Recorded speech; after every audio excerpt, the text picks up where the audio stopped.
In many Western military simulations, war looks structured. Enemies are identifiable, targets are defined, and battlefields are mapped.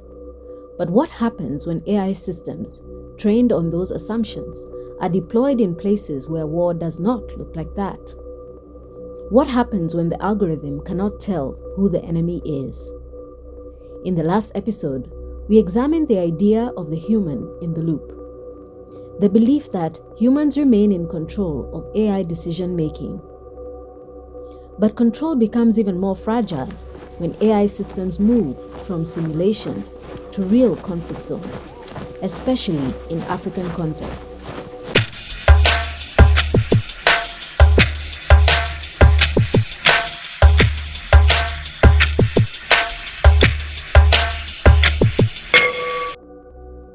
Many African conflict environments are not conventional battlefields. They are fluid. Combatants are not always in uniform. Armed groups blend into civilian populations. Militias move across porous borders, and communities are tightly interwoven. In northern Nigeria, for example, members of Boko Haram do not wear distinct insignia. They often look like everyone else. They dress the same, speak the same languages, and live among civilians. As one Nigerian military observer noted, there is often nothing on the face of a fighter to identify them. This ambiguity creates a fundamental problem. If a human soldier struggles to distinguish combatant from civilian, what happens when that responsibility is handed to an algorithm? AI systems do not operate on instinct. They operate on training data. And much of the data used to train advanced military and surveillance systems comes from Western contexts, which include structured simulations, historical battlefield records, and controlled environments. But African conflicts are often shaped by informal power structures, ethnic and clan dynamics, non-state armed actors, community arbitration mechanisms, and hybrid warfare tactics. These are not easily captured in Western datasets. And when they are absent from training models, the system fills in the gaps with assumptions. Assumptions based on patterns it already knows, which may not apply. Now imagine an AI-enabled surveillance system scanning aerial footage. It detects an unusually large gathering in an African rural region. The model has been trained to flag clusters of movement in certain configurations as potential militant activity. But what if the gathering is a funeral? What if it's a council of elders meeting to negotiate peace? Or what if it's just a market day? Without cultural context, the system may classify an expected congregation as threat escalation.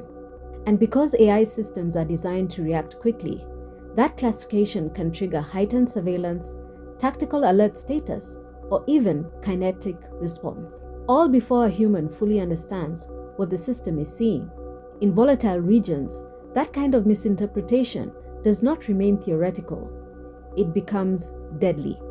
Modern AI-enabled systems are built for speed, but speed changes the nature of conflict. When escalation decisions are compressed into seconds and milliseconds, the space for diplomacy shrinks. The space for local mediation disappears. In many African contexts, conflict resolution has historically relied on deliberation through councils of elders, traditional arbitration systems, and community negotiation. These mechanisms are slow by design and they require conversation. AI wargaming systems, however, are not trained to simulate these alternatives. They are trained to simulate tactical advantage, and that creates a structural bias toward intervention. When AI systems are constantly scanning for anomalies, small changes in input data can be interpreted as strategic shifts. A minor troop movement, an unusual communication pattern, or an unexpected crowd in a fragile environment sometimes can trigger counter moves.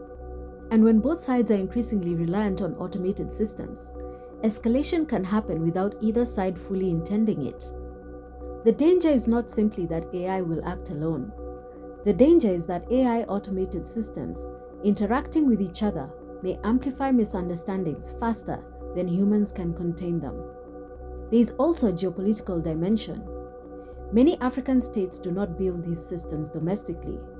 They purchase them from foreign governments and entities, which means that they inherit the assumptions, the training data, and the embedded priorities of external Western developers.